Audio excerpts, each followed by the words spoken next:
Разширените вени са само една от проявите на хроничната венозна болест. Здравейте, аз съм доктор Стоян Богоев и се занимавам с минимално инвазивно лечение на разширени вени. Днес съм по покана на In Essentials, за да обсъдим най-често задаваните въпроси и притеснения относно лечението на разширени вени, тъй като идва летния сезон, много хора питат какво може да се прави лятото. Първо, когато отивате на море, най-често лято се ходи на море, стойте повече във водата и по-малко на плажа, тъй като водата действа с хидростатично налягане, изтласква кръвта отдолу нагоре и по този начин подпомага венозната циркулация. Отделно, вените изключително много мразят топло, те обичат студено. А самата вода е с по-ниска температура от тази на околния въздух, както и от телесната, и затова краката се чувстват много по-спокойни, когато вие сте в водата. Отделно, плуването е може би най-добрият спорт за лечение и превенция на разширени вени. Ползването на хидратиращ крем е нещо, което не бива да се подценява, особено през летния сезон, тъй като цял ден излагане на слънце на плажа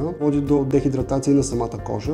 Пък и както споменахме, това кара краката да се чувстват по-свежи, по-отпочинали и усещането е много по-приятно. Преспокойно може да използвате кремчето за подобряване на чувство на тежест и умора в краката. Все пак това е неговата цел. Ако имате венозна болест стадии C4 до C6, това е изключително важно да се прави сутрин и вечер. Тази кожа трябва да е хидратирана, за да не доведе до по-големи усложнения, като поява на венозни укуси.